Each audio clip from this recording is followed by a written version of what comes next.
Доброго времени суток, вы на канале 40 плюс 11. Про ПК, про консоли, про гаджеты и про игры. Сегодня, видя вот эту башню, будет ролик про игры. Понятно, что из названия вы все уже поняли. Да, я психанул. За несколько месяцев у меня из двух UMD дисков, да, на PSP у меня стало 44. Вот. Здесь купленные от местных продавцов, купленные на Озоне, купленные на OLX, подаренные и так далее, и так далее. В общем, все, что мне пришло за 2 месяца. Это, если вычесть 2 игры, которые у меня были ранее, то это 42 новых игры. Причем часть из них в COD, часть SIP, то есть полнокомплектные, часть только в боксе и часть, вот как видно, они вообще без боксов. Галыши, назовем это так. Цены у них всех разные, есть ценные экземпляры, есть не очень. В общем, все, что по нормальной цене удалось собрать, и даже где-то прям мощно вложиться, но при этом все равно это не full прайс, который сейчас есть на международном рынке на них.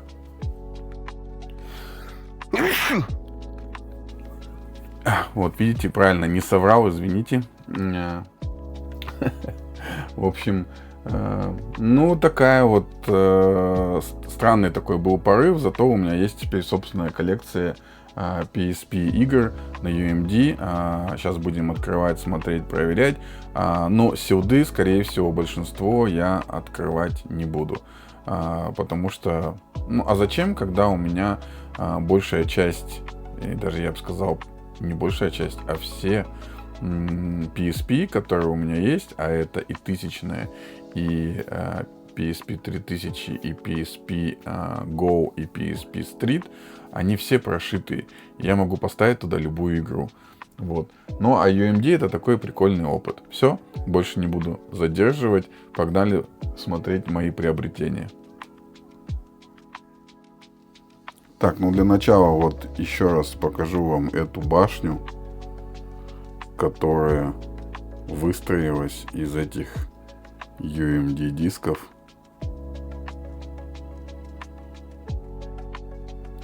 Так, давайте пойдем потихонечку.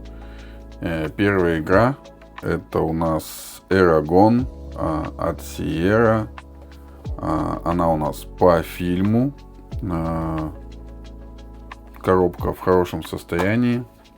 Есть мануал, есть UMD. Так, мануал. Мануал коротенький. В принципе, тут все понятно. Даже есть картинки черно-белые. Принт снаружи цветной. Берем диск. Вот такой UMD. В таких же цветах выполнен. В родном чехле. Я эту игру не проверял. Берем поэтому сразу и будем теперь использовать мою PSP Street. Я должен был ее зарядить. Надеюсь, я ее зарядил. Так, здесь она будет лежать. Окей.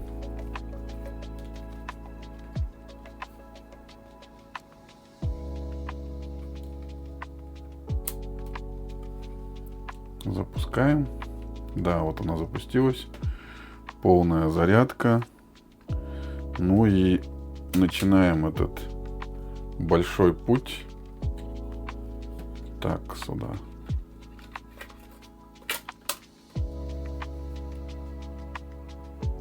Может быть, какие-то для упрощения я не буду запускать. Да, вот он считался. Вот он запустился. Все, игра считывается. С игрой все хорошо. Окей.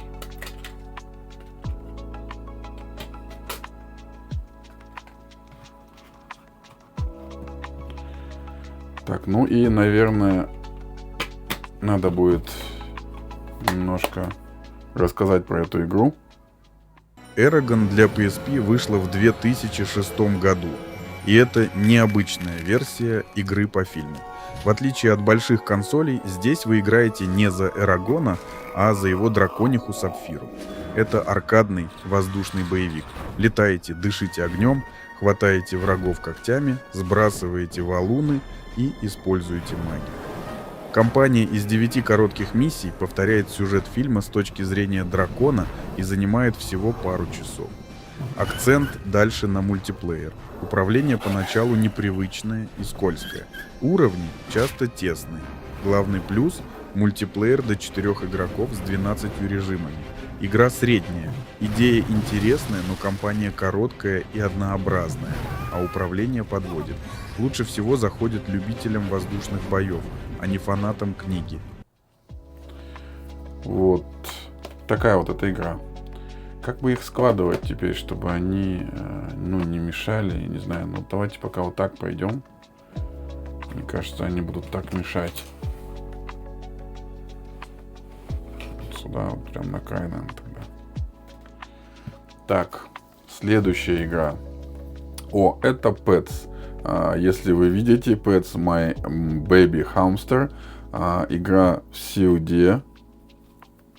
Вот она абсолютно запакована. Даже есть здесь, откуда вы, из России она. Ну, внутри видно, что есть мануал. Вот. Цены тоже будут указываться. Вот здесь где-то примерно, вот здесь. Которые есть сейчас средние цены на полный комплект, на новую. В общем, давайте посмотрим, что это за игра. Pets My Baby Hamster для PSP вышла в 2009 году. Это милый симулятор ухода за хомячками. Вы выбираете и кастомизируете хомяка, вид, цвет шерсти. Кормите, гладите, играете с ним и наблюдаете, как он бегает в колесе, купается в песке и исследует клетку. Со временем можно завести целую семью хомячков и устраивать небольшие события. Графика приятная, хомяки выглядят пушистыми и живыми, анимация симпатичная. Игра очень простая, без сложности и почти без сюжета. Главный минус — сильная монотонность.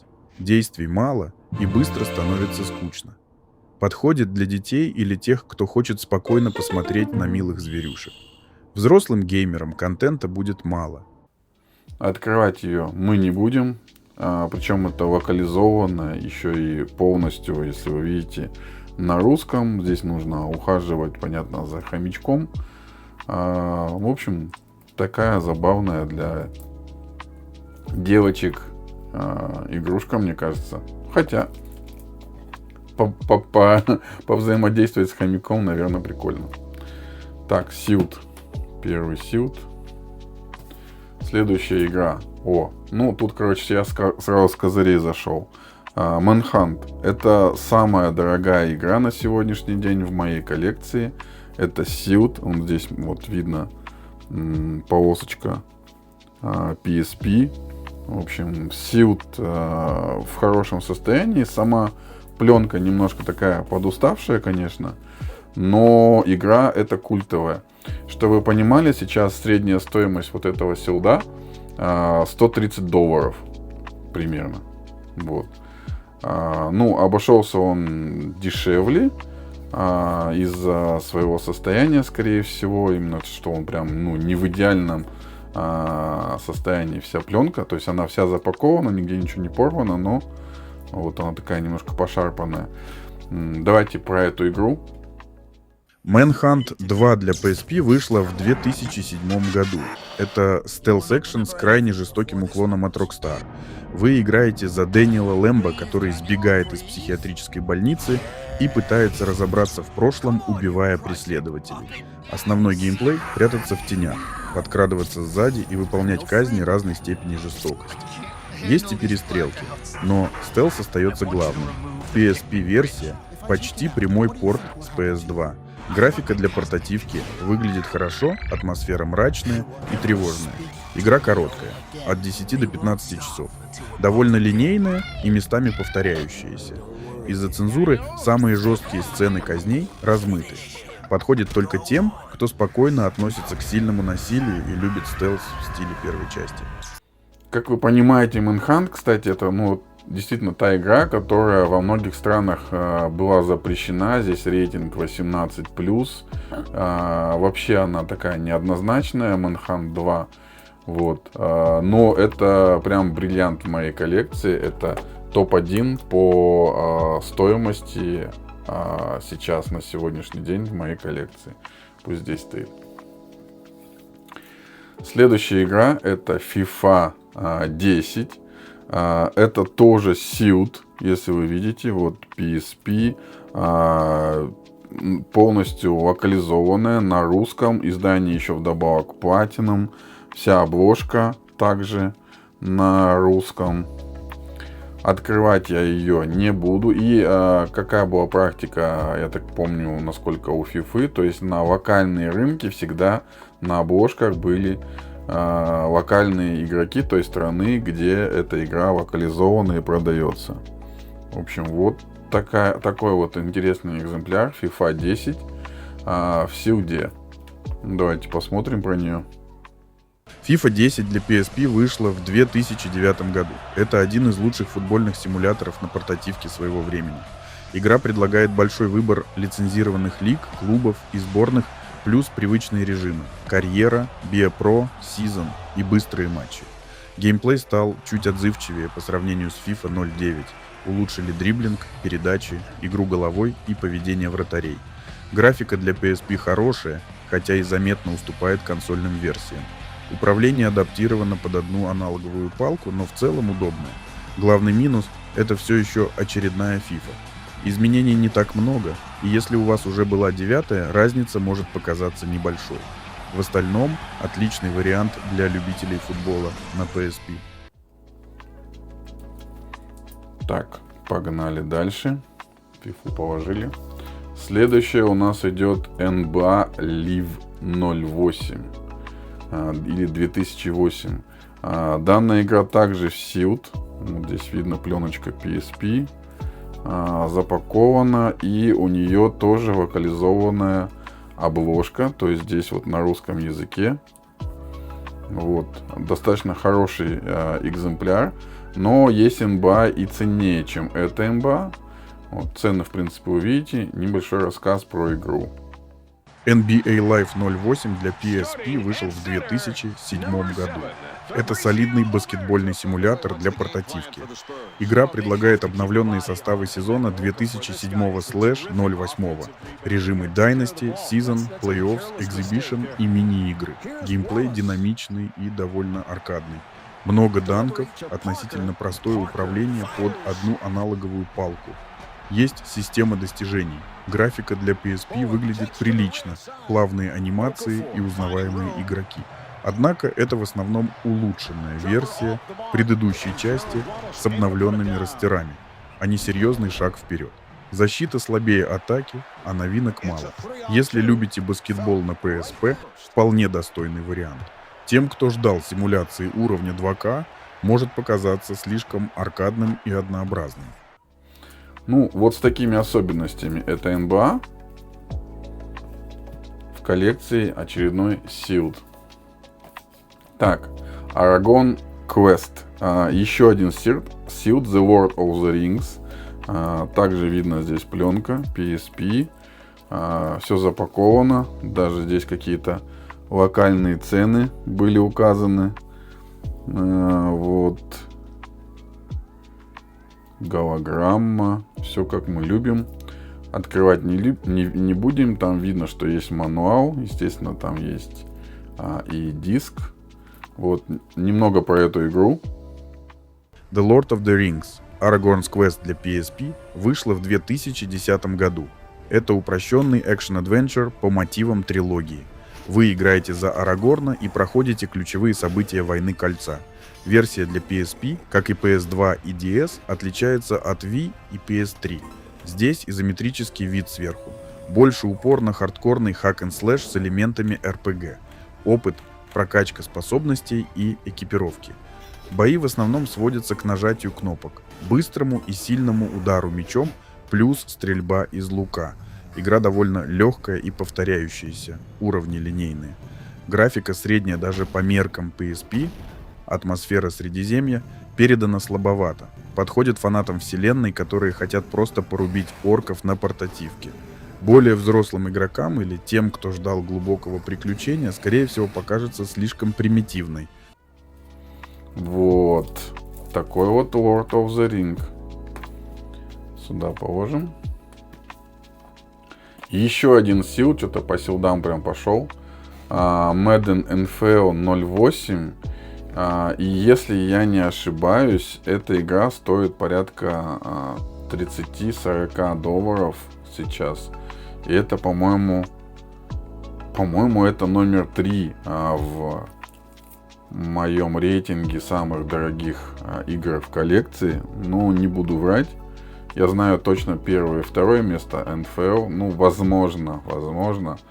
Потом сейчас совру, и весь ролик будет стоять игра, которая не является дорогой, да. В общем, давайте посмотрим про эту игру. Madden NFL 08 для PSP вышла в 2007 году. Это солидный американский футбол на портативке. Игра предлагает привычные режимы: франчайз, Play Now, Practice и новый Superstar Challenge. Короткие сценарии из реальных матчей сезона 2006 года. Есть система Weapons, которая подсвечивает сильные стороны игроков. Геймплей остался почти таким же, как в Madden 07. Управление удобное, пас и бег работают хорошо. Графика для PSP приемлемая, анимация игроков плавная. Главный минус — мало новшеств по сравнению с прошлой частью. Если у вас уже была 7-я, особого смысла брать 8-ю нет. Новичкам серии на PSP вполне достойный вариант для коротких матчей в дороге. Вот, я честно скажу, никогда вообще не играл в серию NFL. И все у меня есть некоторые порывы, так сказать, поиграть, но я этого не делаю. В общем, будем считать, что она номер 3. Что-то мы зачистили по силдам. Предлагаю взять несколько UMD дисков, галышей из другой пачки, и их посмотреть. Так, что у нас здесь? Smart Bomb. То есть это игрушка Smart Bomb. Так, вот абсолютный галыш.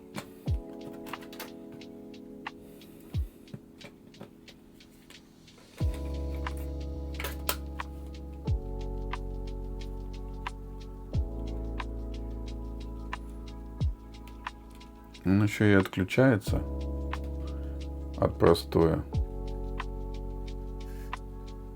Так, прочтется. Будет прикольно, если он не прочтется. Потому что некоторые игры шли сюда, скажем так. Нет, вот он. Вот игра. Кстати, звук. Ну, давайте сейчас посмотрим, что это за игра. Smart Bomb для PSP вышел в 2005 году. Это пазл про обезвреживание бомб от Core Design. Вы специалист по разминированию и решаете серии 3D головоломок под таймером. Соединяете плитки, направляете лазеры зеркалами, катаете шарики по лабиринтам, крутите шестеренки и так далее. Каждый бомба состоит из нескольких уровней, и нужно добраться до детонатора, пока не истекло время. Есть стори, аркейд и мультиплеер до 4 игроков. Идея интересная, но реализация слабая. Неудобное управление, короткие таймеры вызывают сильное раздражение, графика и производительность посредственные даже для ранней PSP. В итоге получилась больше фрустрирующая, чем увлекательная игра. Любителям сложных пазлов под давлением может зайти большинству, лучше пройти мимо. Вот, теперь мы узнали немножко больше про эту игру. Так, сюда положим UMD.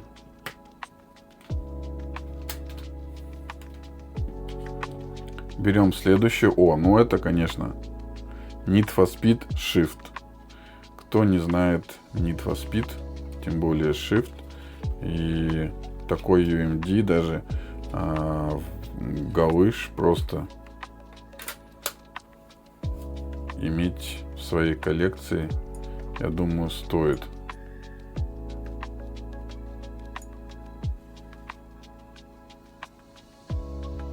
Так, подгружается, читается, все, прочитался. Да, Need for Speed Shift. Вот, видно, да? Сейчас немножко про эту игру. Need for Speed Shift для PSP от 2009 года. Это аркадный гоночный порт, сильно отличающийся от консольной версии. На PSP это чистый аркадный рейсинг с упором на скорость и дрифты. Карьера линейная. Проходите этапы World Tour, зарабатываете звезды и открываете новые машины. Есть разные типы гонок. Обычные заезды, дрифт, дуэли и тайм-атак.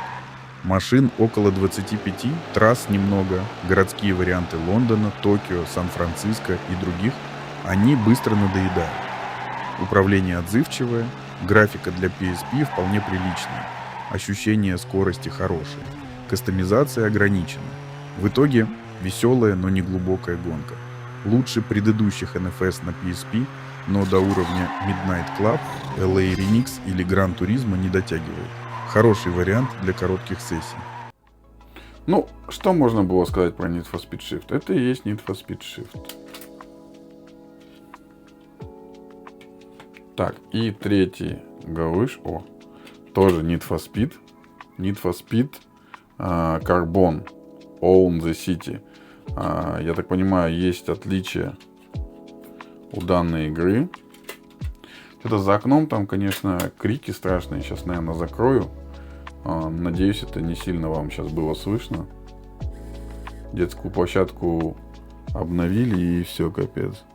Так, ну вот, запустился. Вот и карбон, пожалуйста.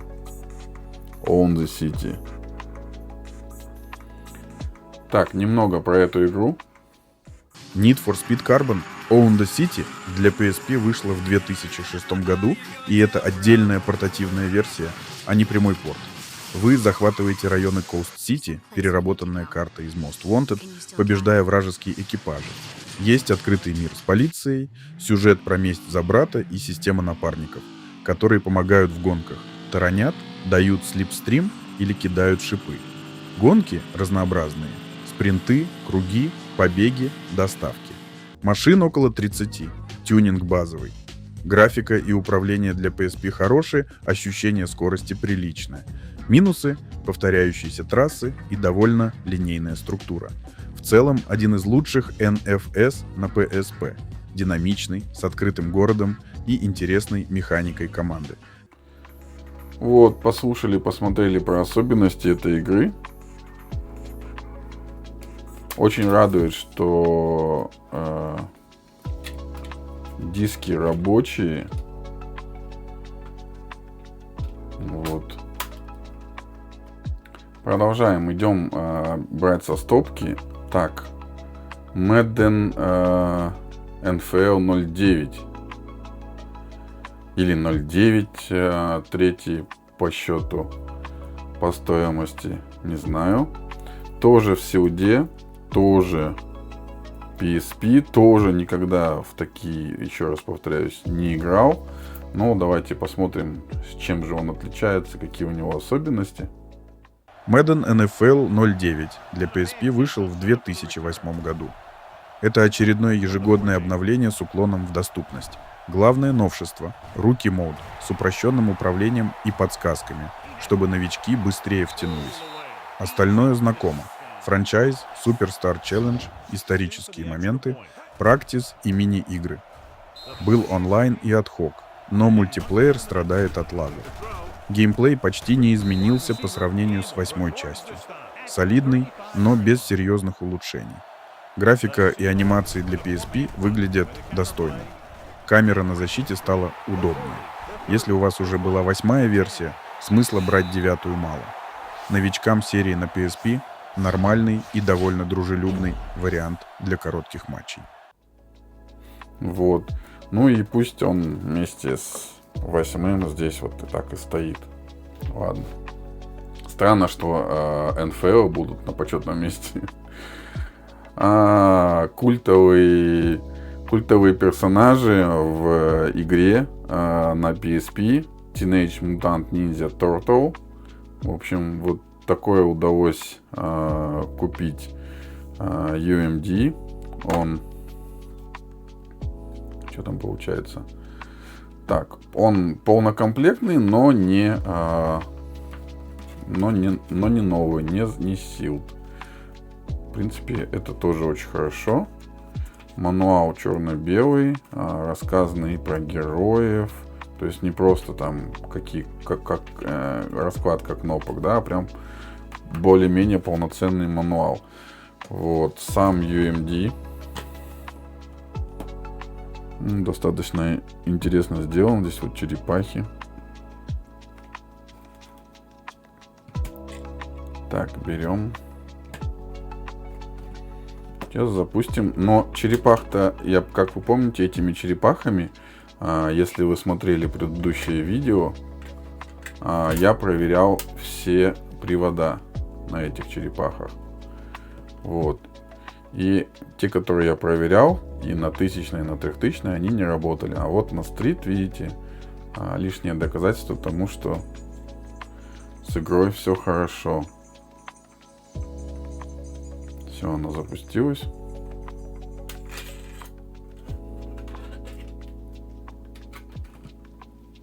Интересно, почему нету там такой возможности, типа, припарковать диск, потому что я его открываю, он как будто, ну, там, я не знаю. В общем, сомнительная механика. Так, смотрим про черепах. TMNT для PSP вышли в 2007 году и являются адаптацией мультфильма 2007 года, сильно отличающейся от консольных версий. На PSP это в основном ритм-платформер. Вы прыгаете по крышам Нью-Йорка, нажимая кнопки по подсказкам, влево /вперед, /вправо. Свободного перемещения почти нет. Бои редкие и очень примитивные. В основном однокнопочные комбо. Есть сюжетные миссии по мотивам фильма, переключение между черепашками и простой мультиплеер на двоих, гонки по уровню. Графика лучше, чем на DS, но все равно средняя. Игра короткая, около 2 часов, управление часто раздражает, а геймплей однообразный. Подходит только самым преданным фанатам черепашек или тем, кто хочет просто быстро пройти по фильму. Остальным лучше поискать другие TMNT игры. Все, убрали. Мне бы еще такое количество дисков проверить и привод единственный не сломать. Так, вот, кстати, тоже достаточно ценный, дорогой экземпляр. Здесь он sealed, но вот буквально немножко оторвался кусочек. Вот здесь. Вот. Но его раскрывать я не буду. Пусть таким силдом и остается. Хотя этот силд похож на перепак, если честно. Ну, если вот вы меня спросите. Очень похож на перепак. Ну и это очень интересный сборник. То есть это EA Replay. В общем, я на стриме у ужаса канала DevPoes его показывал. Здесь есть и Desert Strike, Jungle Strike, да, там и Road Rush 2 и 3. Вот, и как бы, ну, много игр от EA, на которые были на Sega, и в них можно поиграть на PSP. Ну, даже учитывая сомнительность этого силда, я его, наверное, распаковывать не буду. Посмотреть, что это, краткий обзор можно вот так. EA Replay — сборник игр для PSP, который вышел в 2006 году. Это сборник из 14 классических игр EA 16-битной эпохи Genesis и SNES. В коллекции вся трилогия Road Rush, Desert Strike и Jungle Strike, Syndicate, Wing Commander, плюс дополнение Ultima 7, The Black Gate, Mutant League Football, Budokan и несколько менее известных тайтлов вроде BOB и Virtual Pinball. Эмуляция в целом точная, есть сохранение в любой момент, разблокируемые арты и мультиплеер в 3 играх. В Road Rash оригинальную музыку заменили. Многие игры уже заметно устарели, а некоторые версии, особенно консольные порты Wing Commander и Syndicate, слабее оригиналов с ПК. Для ностальгии по 90-м неплохой бюджетный вариант, особенно ради Strike и Road Rash. Для остальных довольно средний сборник. Вот. Такой вот, ну, мне нравится, вообще мне нравится, когда официально старые игры можно поиграть на более свежей консоли относительно того, на какую консоль эти игры были ранее рассчитаны.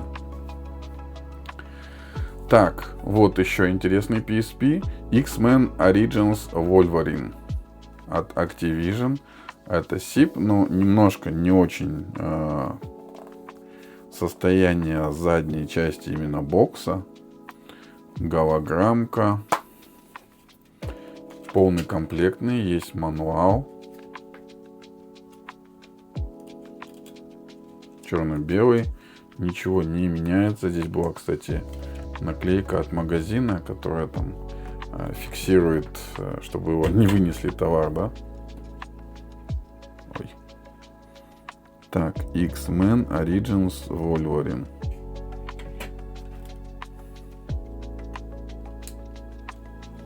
Так, включаем опять.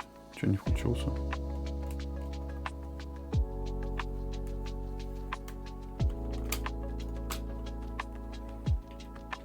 Я бы все-таки на месте оставил бы кнопочку. Как-то кнопку нажимаешь и увереннее, что игра остановится и отщелкнется сама.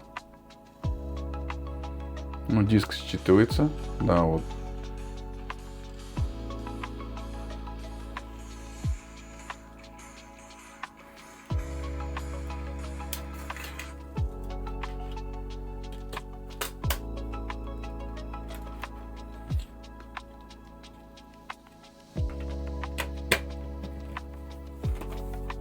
Так, собственно говоря, про эту игру. X-Men Origins Wolverine для PSP вышла в 2009 году. Это портативная версия по мотивам фильма, разработанная Kryptonite Games. Это классический hack-and-slash. Росомаха рубит врагов когтями, использует быстрые и сильные атаки, уклоняется и активирует режим ярости. Замедление времени плюс усиление. Есть регенерация, прыжки и моментальные добивания. Прокачка характеристик автоматическая. За прохождение уровней. Сюжет следует фильму, но есть уникальные уровни. Япония, африканские шахты. Графика мультяшная и довольно темная, камера фиксированная. Бои однообразные, враги живучие, а прохождение короткое, около от 3 до 4 часов. Для фанатов Росомахи на PSP сносный вариант с экшеном в дороге. До уровня консольных версий далеко, поэтому лучше играть только если очень хочется портативного волка. Окей, посмотрели, погнали дальше. Следующая игра. Принц Персии Rival Swords. Отлично. Принцев Персии мы любим. Так же, как и у Вольверина, немножко покоцанный задник. И видно, он на чем-то лежал. Тут такой отпечаток у него прям. Видать, где-то они лежали большой стопкой. Вообще стопками ложить диски не очень хорошо. Кстати, здесь два мануала. Один черно-белый, а другой цветной. Здесь разная реклама. Почему они два? Это какой-то прикол. Зачем здесь два мануала? Вот, если вы видите. Может, они на разные языки рассчитаны. Так, это что у нас тут? Да. Один английский с цветной обложкой. Второй французский и с черно-белой обложкой. Так, принц Персии. Видно. UMD, сюда иди. UMD, сюда иди. Звучит прикольно уже.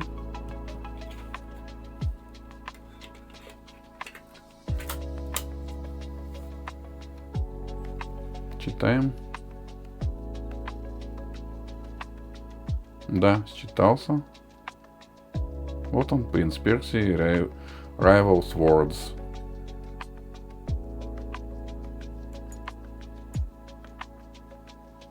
Кстати, кто не знал, вот обновление с PSP можно обновляться с UMD диска. То есть, если даже у вас не было интернета, то так же как на Xbox, и можно на PSP было получить обновление под игру, свежее обновление, чтобы без проблем работало. Так когда-то Sony заморачивалась, а сейчас даже диски не хочет выпускать. В будущем, естественно. Так, немного Ой, неудачно закрыл. Немного больше информации про эту игру. «Принц Персии» Rival Swords для PSP вышел в 2007 году. Это порт The Two Thrones с дополнениями. Принц возвращается в Вавилон, сражается с темным принцем внутри себя и проходит через акробатические платформинг-секции, бои и головоломки. Есть перемотка времени, speed-kills и смена персонажей. Управление на PSP получилось удобным, а платформинг по-прежнему сильная сторона. Эксклюзивы для PSP. Новые уровни в порталах, гонки на колесницах и мультиплеер, гонки принца против темного принца с ловушками. Графика приличная для портативки, но есть проблемы со звуком и камерой. Один из лучших портов серии на PSP. Если вы не проходили Two Thrones, это отличный вариант. Тем, кто уже знаком с оригиналом, подойдет ради бонусного контента. Хорошо. Следующая игра. Пираты Карибского... Пираты Caribbean at World's End. Короче, вот такая игра. Полнокомплектная. Немножко мануал подуставший, но он цветной. Вы видите, он цветной, и он такой полный. Он рассказывает не только про раскладку кнопок, он и про какие-то практики, про какие-то... Да, как в покер играть. Вот. Сам UMD. Пираты Карибского моря. По одноименному фильму.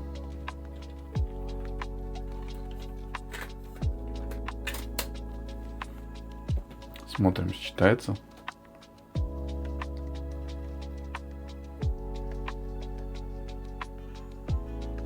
Да, музыку слышите? Все, считался. Отлично. Я рад, что пока ни один UMD меня не подвел. Ни одна игра, ни одна покупка. Пока. Так. Ну, немного информации более полной про игру. Pirates of the Caribbean at World's End для PSP вышли в 2007 году.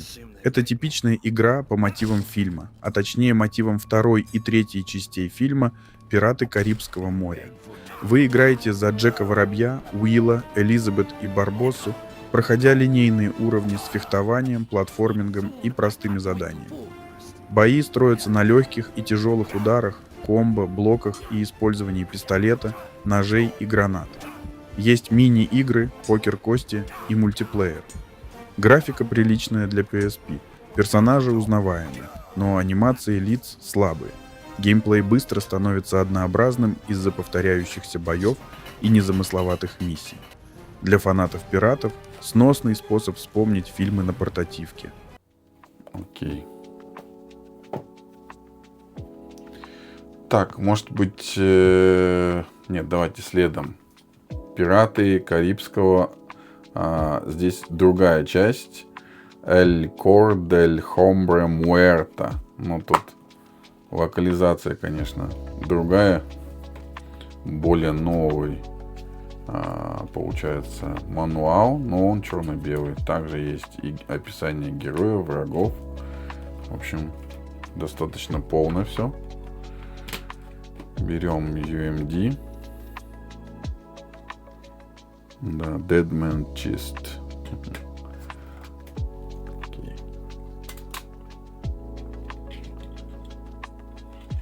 Столько UMD, мне кажется, эта стритка еще не видела.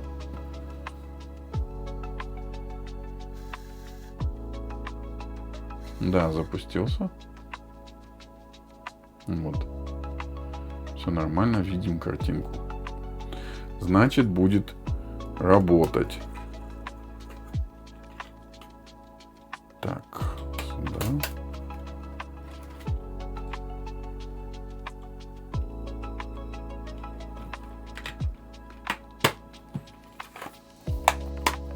Немного больше информации про эту игру.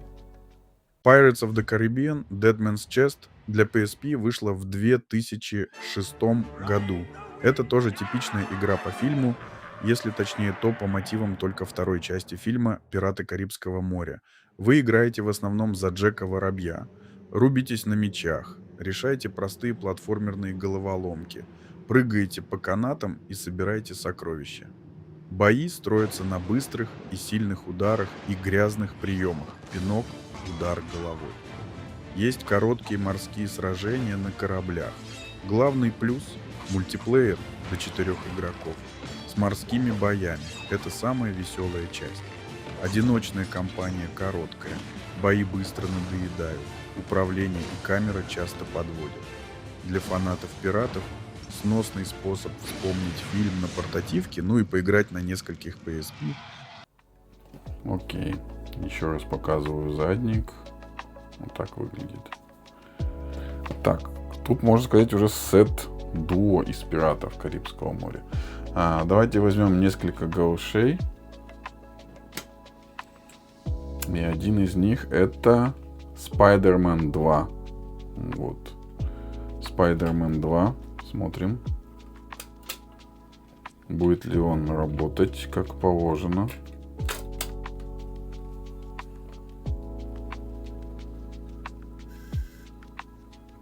Да, UMD запустился. Вот, пожалуйста, Spider-Man 2. Сейчас немножко про эту игру. Spider-Man 2 для PSP вышел в 2005 году. Эта игра — отдельная линейная версия, а не порт открытого консольного города. В игре 19 коротких миссий по мотивам фильма.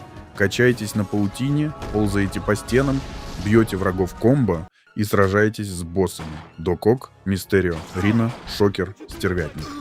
Есть система очков героя для покупки новых приемов. Графика для раннего PSP отличная. Анимации плавные, голоса актеров фильма на месте. Но кампания очень короткая, от 3 до 5 часов. Камера и управление иногда подводят, а свободы почти нет. Хороший стартовый тайтл для портативки и приятный способ вспомнить Человека-паука в дороге. Ну вот, теперь мы знаем про нее немного больше. Вот так, мне кажется, надо делать. Так будет более правильно. Следующая игра. Ханна Монтана. Кстати, Rock Out of the Show мы сейчас еще увидим впереди еще одну Ханну Монтану, но пока проверим эту.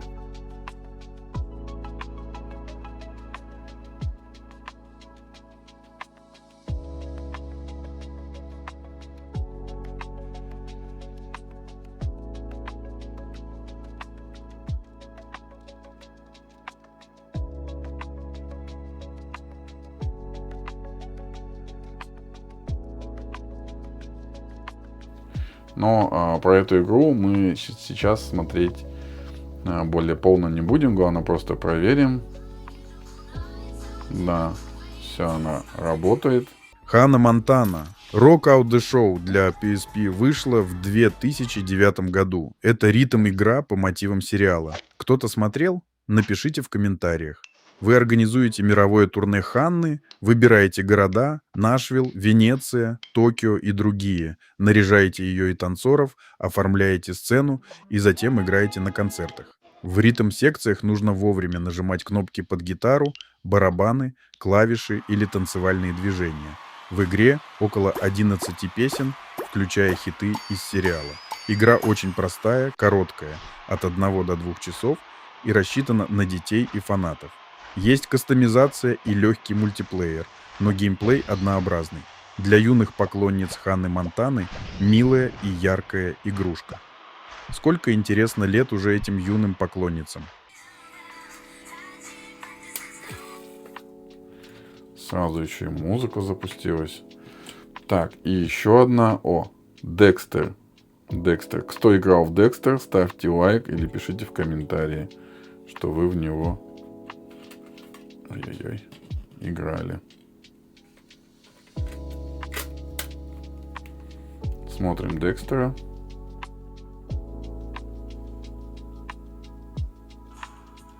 Да, все работает. Прекрасно. Декстер для PSP вышел в 2006 году. Эта игра — отличный спин-офф серии Jak and Daxter. История происходит между первой и второй частями. Пока Джек в тюрьме, Декстер работает дезинсектором в Хейвен-Сити, уничтожая металлических жуков. Платформинг, комбо с мухобойкой, распылитель, позже с огнеметной и другими насадками, и головоломки. Есть гонки на ховербайках и боссы. Графика одна из лучших на PSP, анимации плавные, юмор фирменный, управление удобное. Кампания не очень длинная, но насыщенная. Один из лучших платформеров на PSP и must-have для фанатов серии.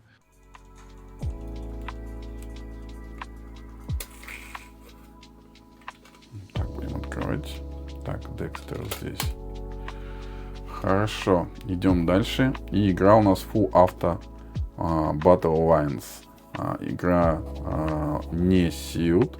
Очень хорошая коробка. Это хорошее состояние мануала в том числе. Мануал черно-белый. Рассказывает про режимы игры. Ну и все, там контроль. Так, UMD в хорошем состоянии. Вот так вот выглядит. Давайте проверять.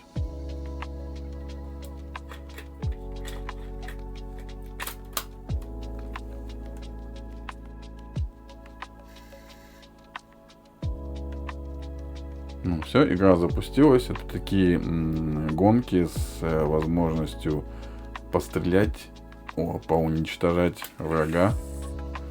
Ну, куда я забегаю вперед? Так, назад возвращаем. Вот и немного более полной информации про игру. Full Auto 2 Battle Lines для PSP вышла в 2007 году, и это боевые гонки с разрушениями. Вы мчитесь на машинах, вооруженных пулеметами, ракетами и минами, и не просто финишируете, а уничтожаете соперников и объекты окружения. Есть гонки с целями на уничтожение и арены в стиле Twisted Metal. Машины и оружие кастомизируются. Есть мультиплеер до 4 игроков. Управление и физика машин средние, графика типичная для PSP. Компания довольно короткая и однообразная. Есть функция перемотки времени назад, но работает не идеально. Для любителей Burnout плюс оружие на портативке годный вариант. Отлично, посмотрели. Давайте продолжим. Все-таки я тут немножко прервался и посмотрел. Все-таки 0.9 это топ-3. То есть Manhunt самый дорогой. Madden 0.9, как ни странно, топ-3 по цене в моей коллекции. Вот. Порядка 40, по-моему, да, там я сказал. Итак, следующая игра это Dirt 2. Очень хороший бокс. Очень хорошее состояние. Классно оформлено в стиле самой игры. Прям вот мне нравится, когда вот с душой подходят к оформлению. Вот. Есть мануал, и он цветной, и он в идеальном состоянии. Просто. Tour Guide, Challenge, Track Selection.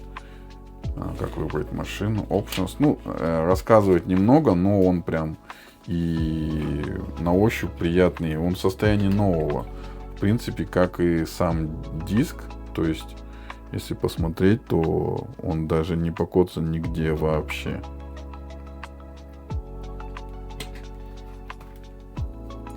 Так, что там? Засыпает. Вставляем. Не так часто его, наверное, вставляли, я думаю. Вероятно, даже редко. Да, вот он заработал. отлично.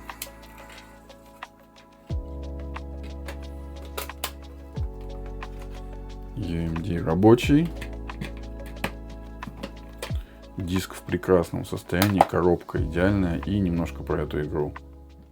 DRT 2 для PSP вышла в 2009 году. Игра является урезанной портативной версией раллийного хита. Вместо полноценного симулятора здесь аркадные внедорожные гонки. Ралли-кросс, Trailblazer, Land Rush и другие дисциплины.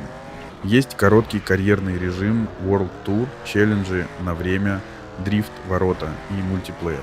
Управление простое, но машины скользят и иногда ведут себя непредсказуемо. Графика приличная для PSP, трассы разнообразные. Контента мало.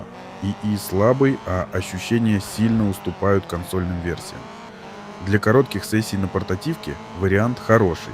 Тем, кто ждал настоящего DRT 2, лучше продолжать играть на PS3 и Xbox 360. Окей, вот мы и посмотрели про Dirt 2. Сам по себе еще такой зеленый, классно сделан. Так, Brothers in Arms D-Day. Вот такая версия игры для PSP. Голограмма, это SIP, полнокомплектный. Также коробка в идеальном состоянии, так же как и мануал. Мануал черно-белый.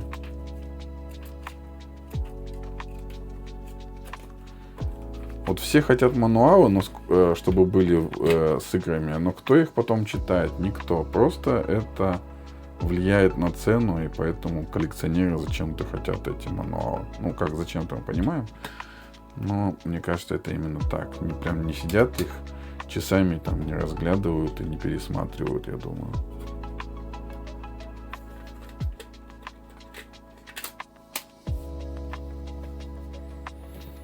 Смотрим, как запустится эта игра. Да, AMD прочитался. Да, прочитался. Все, музыка даже играет. Все как положено. Вообще вот менюшка реализована классно, что вот начиная с PS3 и вот PSP, ну и дальше, конечно, уже там и Vita, и PS4, когда ты выбираешь игру, что там есть фон, музыка, там, даже видео. Смотрим про эту игру подробнее. Brothers in Arms D-Day вышла для PSP в 2006 году. Это тактический шутер про Вторую мировую. Это сборник лучших миссий из Road to Hill 30 и Earned in Blood. Вы играете за сержантов Бейкера и Харцока в Нормандии. Главная фишка — тактика. Подавляете врагов огнем отряда и заходите с фланга. Есть управление отрядом, вид сверху и кооператив. Управление на PSP неудобное, сложно одновременно двигаться и целиться. Графика средняя, ИИ часто подводит. Для фанатов серии возможность поиграть в тактику на ходу. Но, повторюсь, процесс игры не для новичков. Окей, вот. В коллекции Brothers in Arms D-Day. Так, и у нас следующая игра, это Need for Speed Pro Street. Причем PSP The Best. Специально такие издания были. Очень хорошее состояние, очень классно оформлен задник.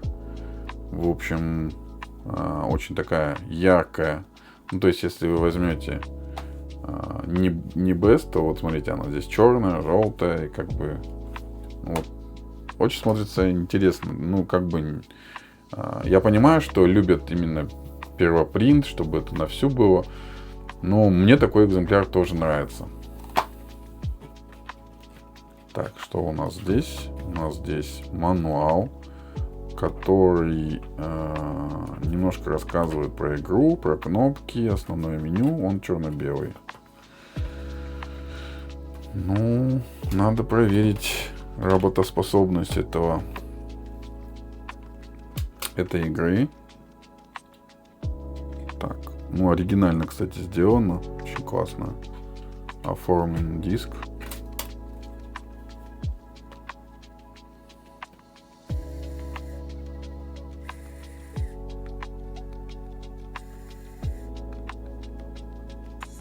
Так, ну игра считалась. Все.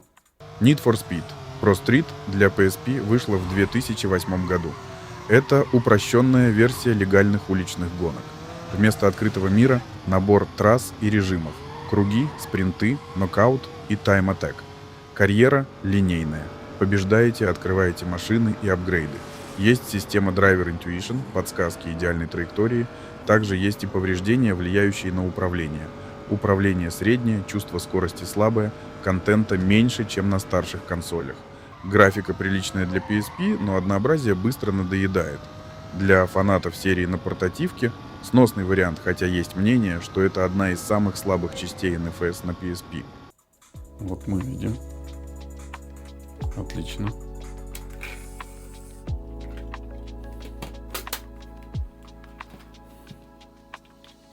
Интересно, насколько открываний рассчитано PSP Street? Наверное, намного, да? Как бы логично. Так, начнем складывать с этой стороны.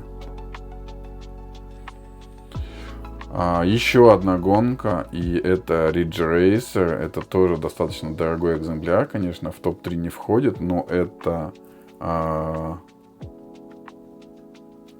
Sealed. Здесь есть пленочка PSP. Здесь совсем немножко оторвался кусочек, вот так вот. В общем, ну, на самом деле это полностью силдовый экземпляр.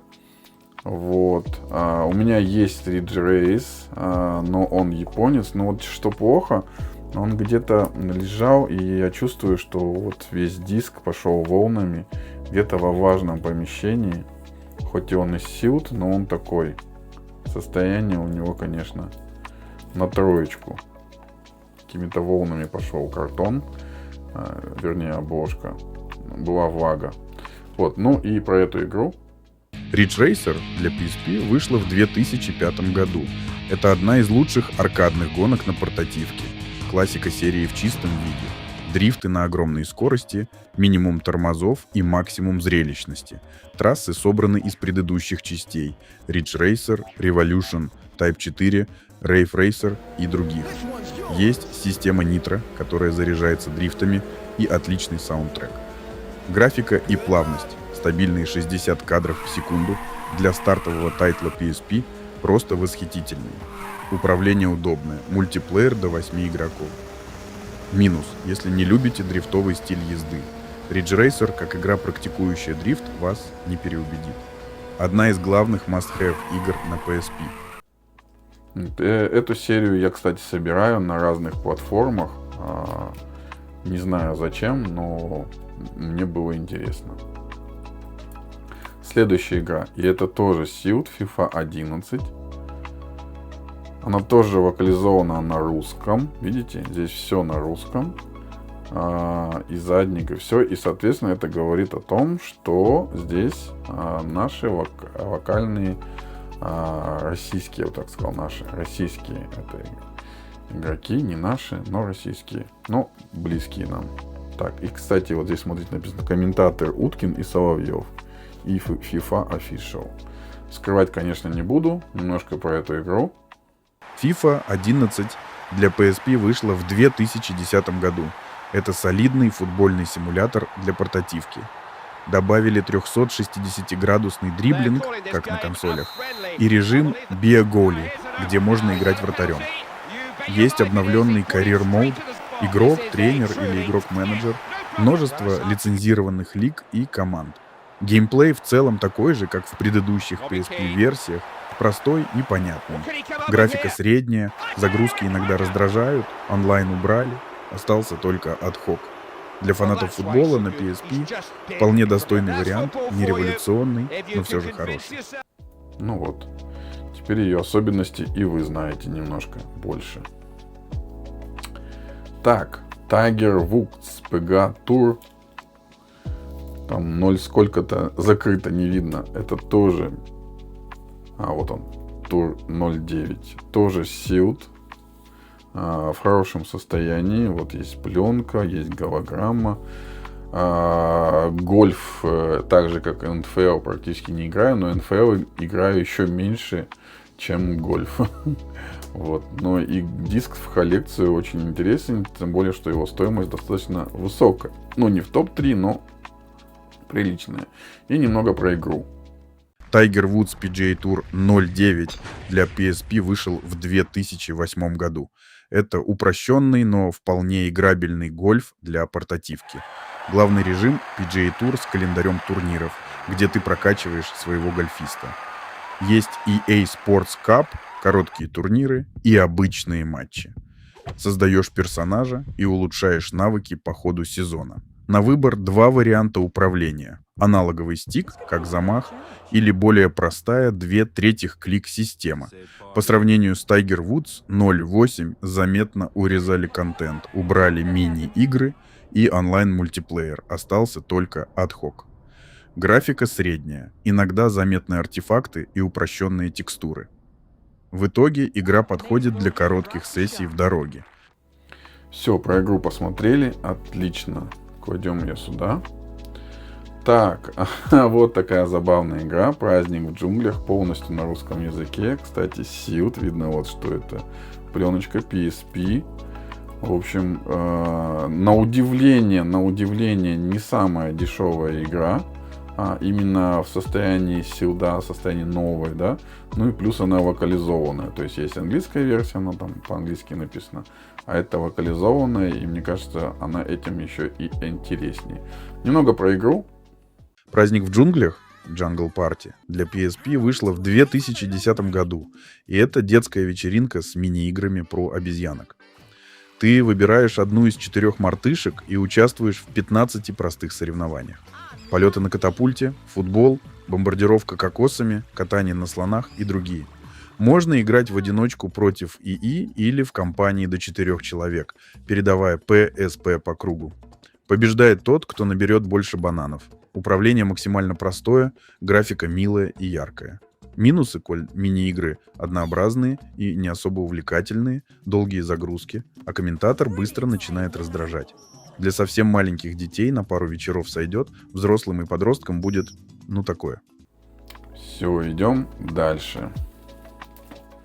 Что-то мы давно галуши опять не смотрели. Так, давайте сюда несколько дисков.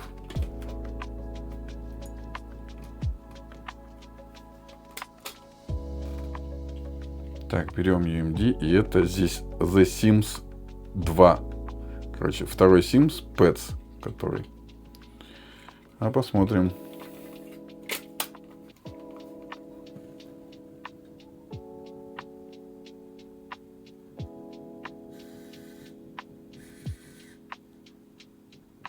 Так, вроде бы запускается. Вот Sims 2 Pets, животные. И немного про эту игру подробнее. The Sims 2 Pets для PSP вышел в 2006 году. Это классический симулятор жизни с кошками и собаками. Ты создаешь симов и питомцев, разные породы, внешность и характер, заботишься о них, дрессируешь и обустраиваешь дом. Есть район за магазинами и парком. Геймплей почти как на консолях, но упрощенный. Главный минус — постоянные загрузки по 3-5 секунд при каждом меню или взаимодействии. Они сильно ломают темп. Графика средняя, контента меньше, чем на PS2. Для фанатов серии на портативке приемлемо, но частые паузы сильно раздражают. В любом случае, чтобы понять, надо пробовать играть самим. Вот такой Sims. Sims в свое время играл очень много, вместе с супругой играли. Так, что у нас тут? Джеймс Кэмерон, Avatar The Game. Понятно? Avatar The Game. Смотрим, как Avatar The Game будет запускаться. Диск UMD, видавший виды немножко. Нет, запускается. Все, Avatar, знаменитая логотип, но еще и The Game, и пожалуйста. Так, немного про игру. Про сам фильм вы, наверное, знаете. Про игру теперь.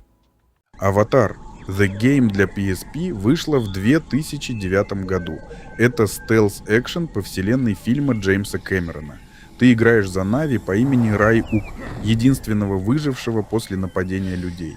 Нужно мстить, скрываться в траве и кустах, атаковать из укрытий луком и посохом, а также иногда летать на банши.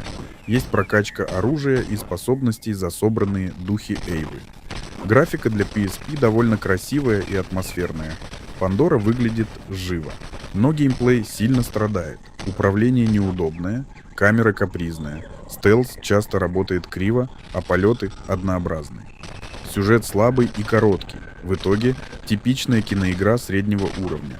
Выглядит симпатично, но играется посредственно. Для фанатов фильма может зайти на один проход. Вот такая вот игра. Проходил ли даже на больших каких-то консолях или п.к.? Нет, сразу скажу. Tron Evolution. Знаменитый фильм, культовый, но провальный, да? Ну и вообще вселенная, я бы так сказал. Смотрим. Запустимся.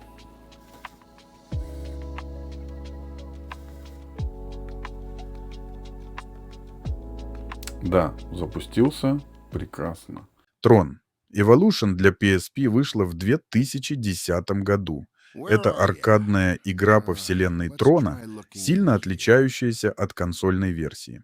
Вместо большого экшен-приключения здесь набор мини-игр в неоновом мире сети.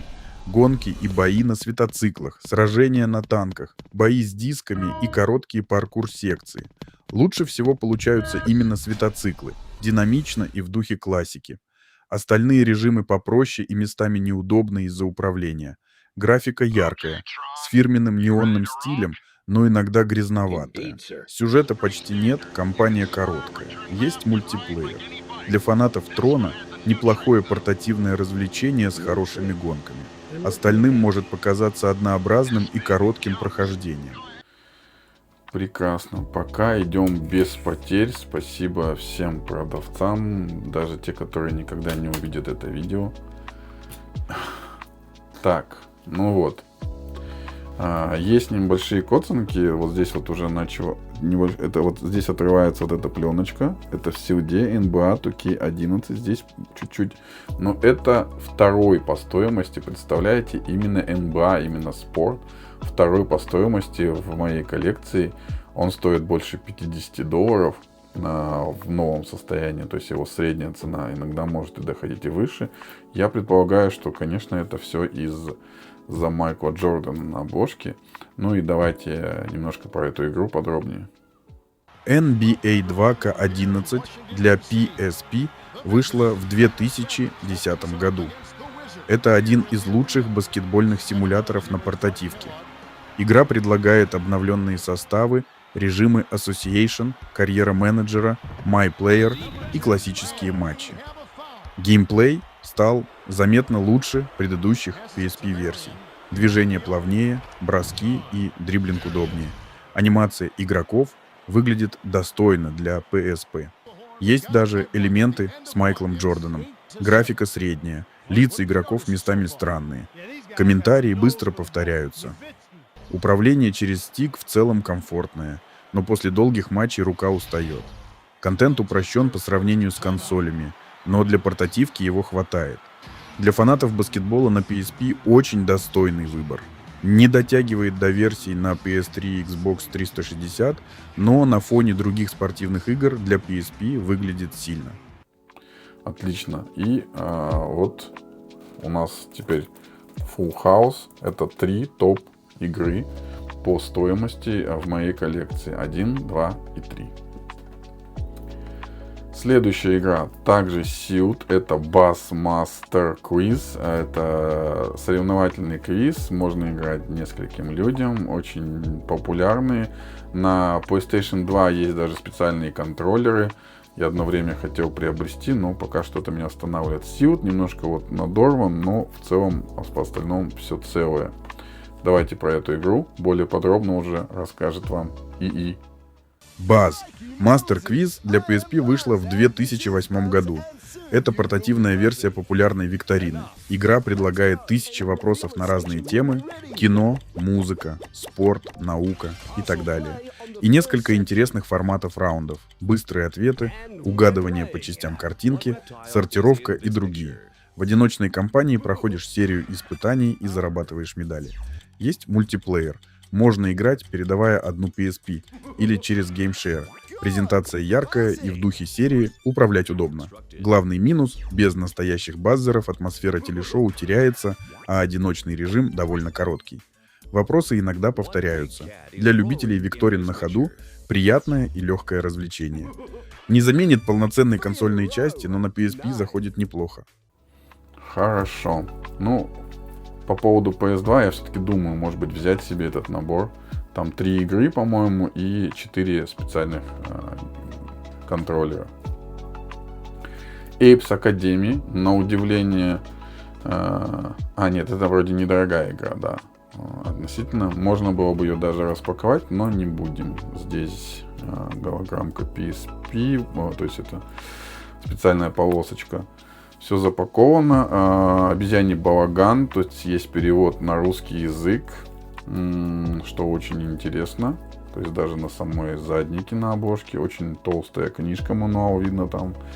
Немножко, опять же, такой, видать, влажность им досталось сам картон, но ничего страшного. И давайте про игру. Ape Academy для PSP вышла в 2005 году. Это сборник мини-игр по вселенной Ape Escape. Ты играешь за обезьянку, которая учится в Академии Спектра. Нужно проходить учебные годы, выполняя мини-игры, расставленные на поле вроде крестиков-ноликов. Всего около 50 разных испытаний. Спортивные, реакционные, странные и просто безумные. Ловля предметов на шпагу, доджбол и так далее. Графика яркая и милая, в духе серии. Есть мультиплеер, включая игру на одной PSP. Минусы — частые загрузки, не всегда понятные инструкции к мини-играм и довольно среднее их качество. Некоторые затягивают, другие раздражают. Для фанатов обезьянок и легких мини-игр неплохое развлечение на короткий срок. Отлично. Вот такая забавная игра. Кстати, это PSP Essential, они вот интересно вот так вот смотрятся. Вот и Ridge Race тоже. Это игра, которую мне подарил Илья, Neo Nomad с канала Big Bro и Neo Nomad. Neo Nomad и Big Bro. Я все время забываю, кто из них сверху, но ужас говорит, что сверху Илья. Так, спасибо еще раз за подарок, Илья. Это шикарная игра. Она даже в приличных денег, прям нормальных денег стоит в Сибе, то есть даже не в Силде. Культовая игра, которую я обожаю. В общем, в принципе, запускать, наверное, ее не буду. Я знаю, что она работает. Нет, ладно, запущу, что я не буду. Что мне сложно, что ли, запустить? Кстати, надо ближе посмотреть сам диск, потому что он оригинально сделан. Смотрите, здесь как бы идет разметка, как будто скорость. Вот, 160 миль в час. Вот версия Greatest Hits.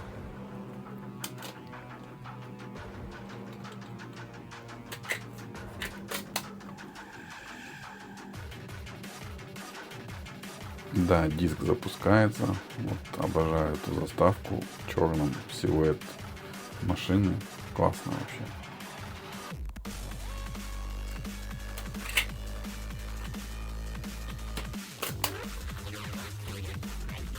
Здесь, кстати, двойная обложка. Gran Turismo для PSP вышла в 2009 году. Это самый реалистичный автосимулятор на портативке. В игре около 800 лицензированных машин, просто вдумайтесь. И 35 трасс с вариантами раскладок. Геймплей чистый GT, физика, управление и ощущение автомобиля очень качественные. Все работает на стабильных 60 фреймах в секунду. Графика для PSP впечатляющая. Главный минус — почти полное отсутствие структуры. Нет карьеры, только одиночные гонки, тайм-траялы, дрифт и испытания на вождение. В гонках максимум 4 машины. Есть локальный мультиплеер и обмен машинами. Для любителей серии и реалистичных гонок отличный портативный вариант. Глубины и прогресса меньше, чем на консолях, но само вождение на высоте. Альтернативная обложка или там, не знаю, как она называется, внутренний арт, уже можем назвать ее как угодно. классный экземпляр, шикарный просто, я считаю. Еще один подарок от Ильи. Tekken Dark Resurrection. В общем, вот в таком комплекте.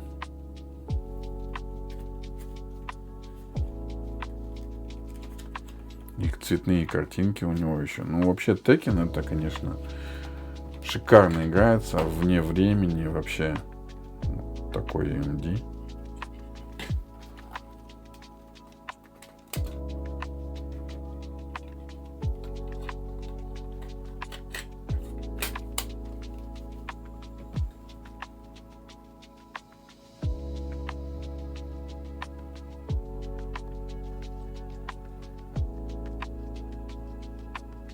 Да, вот запустился.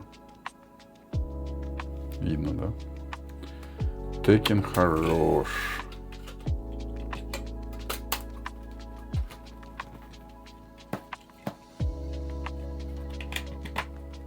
И все-таки тем, кто не знает, да, немножко про эту, кстати, на русском тоже, про эту игру. Внимание. Tekken Dark Resurrection для PSP вышла в 2006 году. Один из лучших файтингов на портативке и лучший Tekken своего времени. Это улучшенная версия Tekken 5 с двумя новыми персонажами — Лили и Драгунов, возвращением Armor King и огромным ростером из 34 бойцов, все открыто сразу. Бои идут на стабильных 60 фреймах в секунду. Графика для PSP просто великолепная. Детальные модели, плавная анимация и красивые арены. Есть все классические режимы плюс Tekken Dojo. Прокачка ранга через бои с призраками. Кастомизация персонажей, мини-игры вроде боулинга и локальный мультиплеер. Управление чуть страдает из-за крестовины PSP, но в целом очень отзывчивое. Настоящий must-have для фанатов файтингов. Одна из главных игр, которая показывает, на что реально способна PSP. Вот, Tekken. Ну, Tekken. Ну, что еще можно тут сказать? Tekken. В Африке Tekken. Так, давайте немножко гаушей посмотрим еще. Я неправильно положил. Ладно, вот так положу. Так, Secret Agent Clank. Вот такой, секретный агент Clank.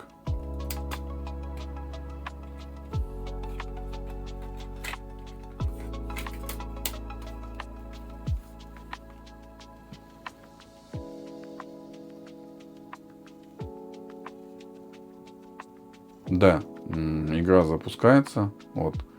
Очень прикольно. Мне кажется, хочется даже в нее поиграть почему-то. Почему, не знаю. Давайте посмотрим ролик про эту игру. Secret Agent Clank для PSP вышла в 2008 году. Это спин-офф серии Ratchet и Clank, где главный герой сам Clank в роли секретного агента.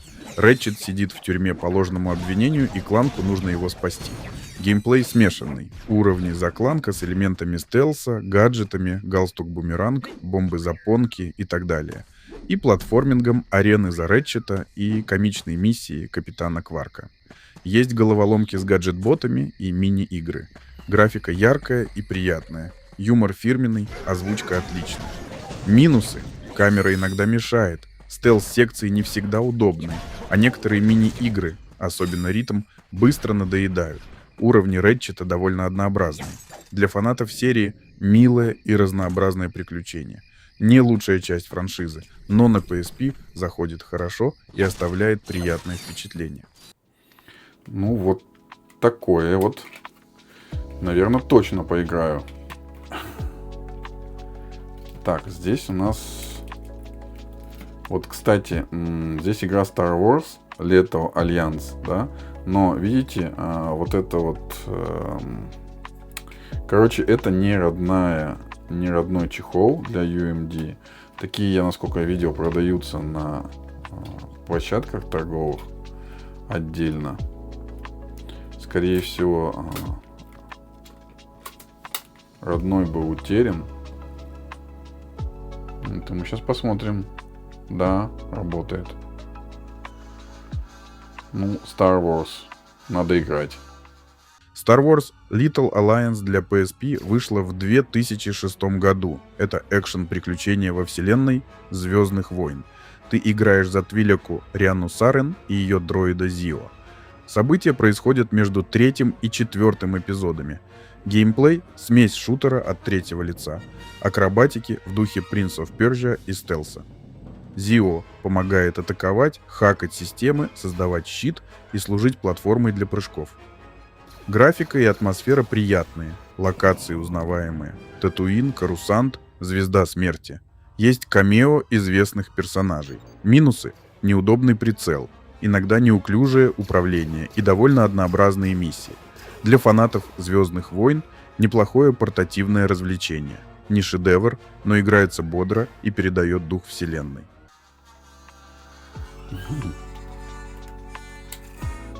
Классический марш. Так, Star Wars кладем сюда.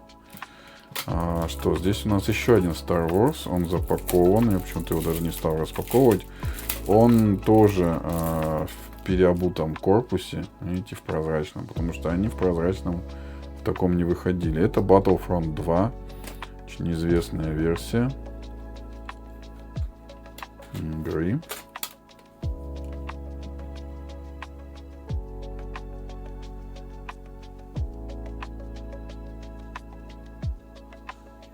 Да, все работает.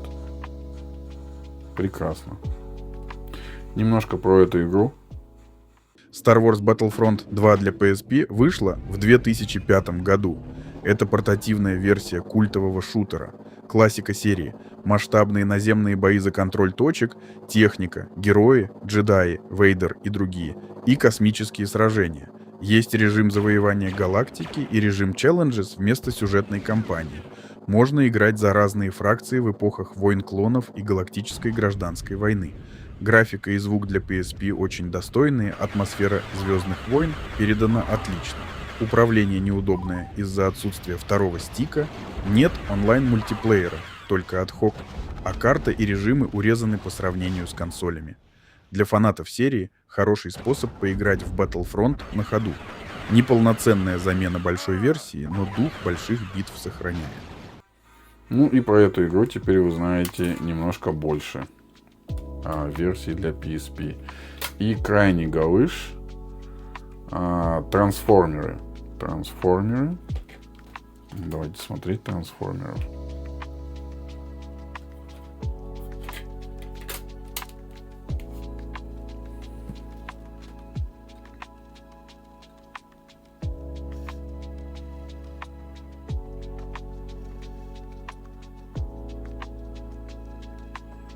Вот, трансформеры с анимацией, все как положено.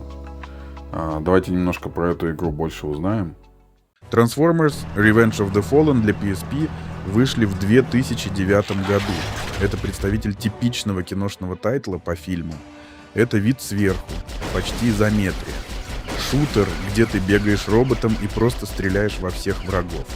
Есть кампании за автоботов и десептиконов, несколько гоночных сегментов и боссы. Трансформация почти отсутствует, только в специальных атаках. Графика слабая, управление неудобное, звук раздражающий, а геймплей очень однообразный и скучный. Уровни линейные, баги встречаются часто. Одна из худших игр на PSP. Даже фанатам трансформеров лучше обойти стороной. Удовольствия почти нет. Отлично, после просмотра и этой игры мне тоже захотелось в нее поиграть. Кстати, если даже я, так получится, больше не запущу ни один из этих UMD и не буду его играть именно с диска, то я со спокойной совестью могу брать образы этих игр, и я не буду являться пиратом, потому что у меня эти игры есть. Так, Win 11 это еще один подарок от Ильи с мануалом, футбол. Проверять я его не буду, я его проверял, он работает. В общем, в очередной раз вот летает, я же забыл. В очередной раз говорю спасибо, Илья, за такие подгоны. Так, про игру. Winning Eleven 9 для PSP вышел в 2005 году, и это лучший футбольный симулятор на портативке своего времени. В Европе известен как Pro Evolution Soccer 5. Это очень близкий порт PS2 версии. Геймплей реалистичный и глубокий, отличный контроль мяча, умный ИИ, плавные анимации и тактическая глубина. На поле почти не отличается от большой консоли. Есть ad-hoc мультиплеер. Главные минусы – отсутствие легендарного Master League, режима карьеры и комментариев. Загрузки довольно долгие, лицензий на некоторые клубы не хватает. Для любителей серии отличный способ играть в Pro Evolution Soccer на ходу. Один из самых качественных спортивных портов на PSP. Не сильно распространенная серия, но теперь мы знаем про нее чуть больше. И четвертый диск, который мне подарил Илья, это World Tour Soccer 2. Он боксовый, без мануала. Так, такой вот у него задник.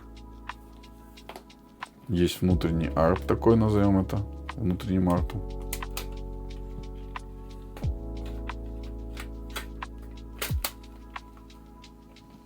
Запускаем.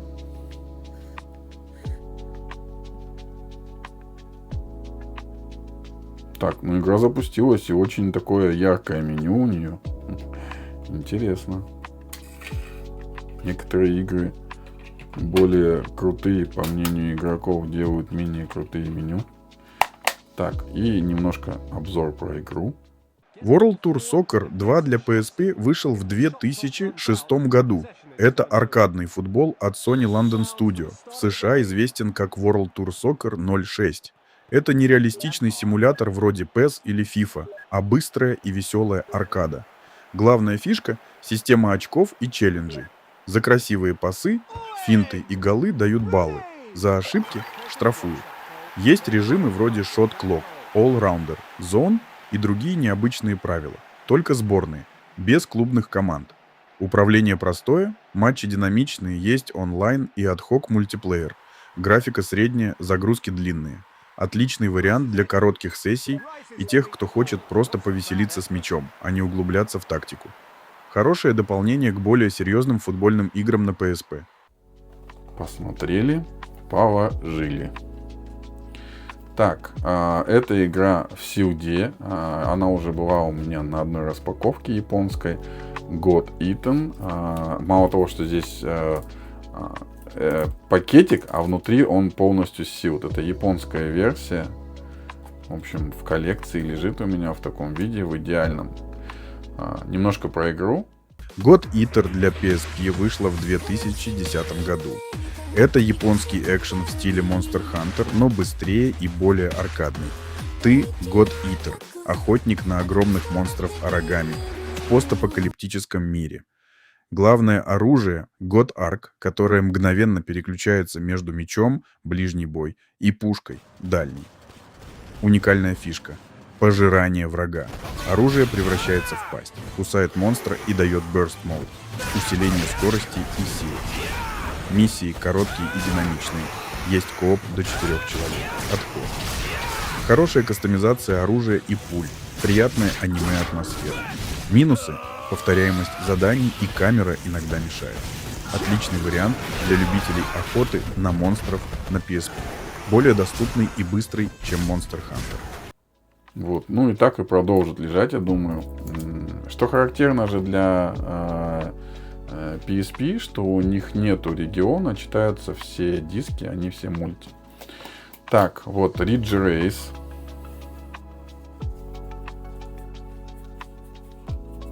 Так, мне нравится. Так, Ridge Race. Это игра, которую я тоже вместе вот с этой игрой покупал в Японии. То есть с Японии покупал не в Японии, я не был в Японии, я покупал с Японии. Но в отличие от God Eater, она была не новая. Мануал здесь в пакетике. Вот такой диск. Он должен читаться. Сейчас проверим японца, кстати.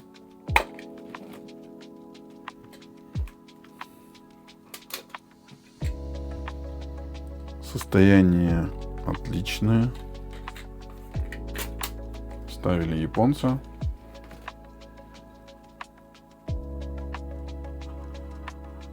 Вот, все, видите, работает, хотя все на японском.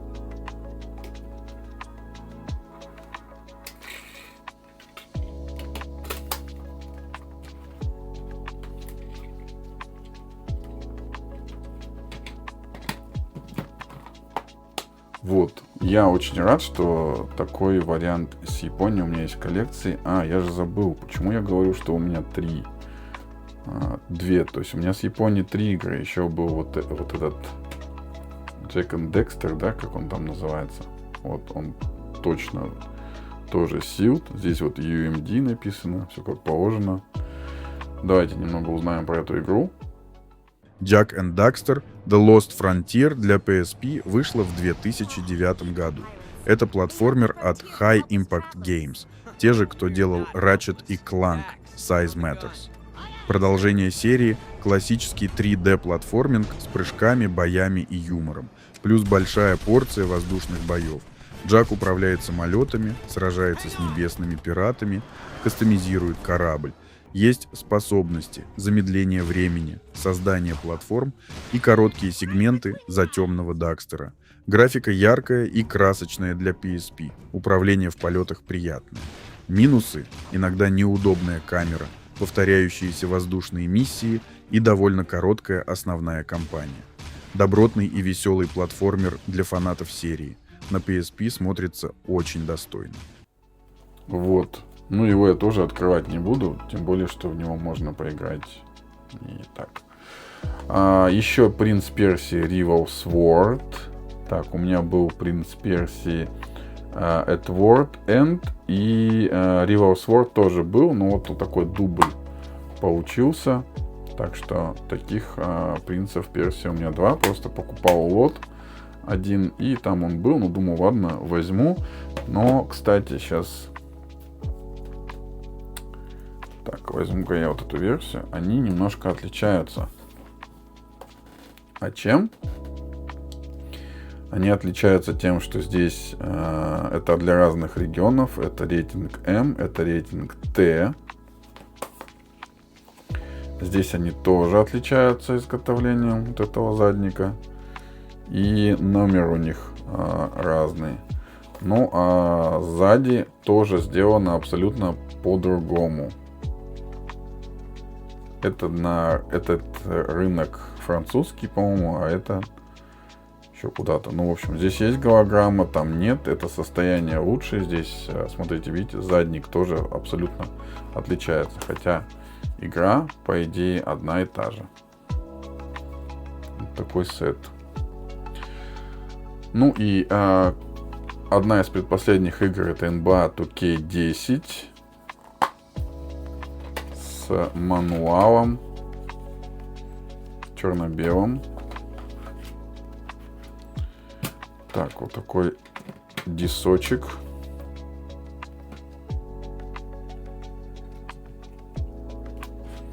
Уж взялись проверять, то проверим все, как говорится. Без каких-либо скидок на то, что уже устал или надоело. Все, запустилось, работает.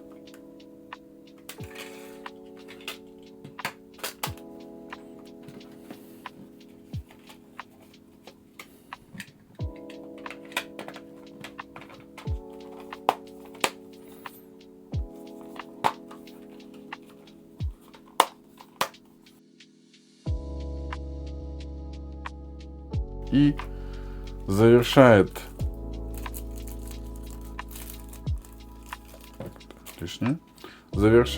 Hello Kitty Puzzle Party, абсолютный силд в идеальном состоянии, еще и локализованный на русском языке. То есть здесь весь задник вы видите на русском языке. Смотрим про эту веселую игру ролик. Hello Kitty Puzzle Party для PSP вышла в 2010 году. Игра является милой головоломкой, выпущенной к 35-летию Hello Kitty. В игре 3 режима: классические пазлы разной сложности, картинки по цифрам и простая головоломка в стиле Пуё-Пуё, где нужно собирать еду для Китти. За прохождение открываются обои, часы и виджеты, которыми можно украсить интерфейс PSP. Все очень простое, яркое и рассчитано на детей или фанатов персонажей. Геймплей легкий, контента немного, но атмосфера теплая и уютная.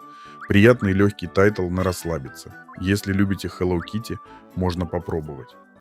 Ну вот и все. Как бы не было страшно, но с этими 44 дисками, 44 UMD удалось разобраться. Вот, сейчас я их немножко подвину все сюда в кадр. Вот такая вот получилась коллекция. Все, переходим на концовку.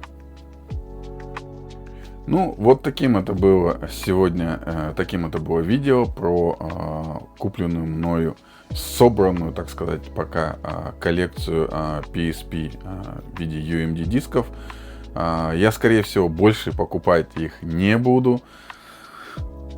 Это был такой опыт своеобразный, интересный, и я думаю, что мы сейчас с вами вместе много узнали, и я благодаря этому видео узнал про те или иные игры, которые я купил.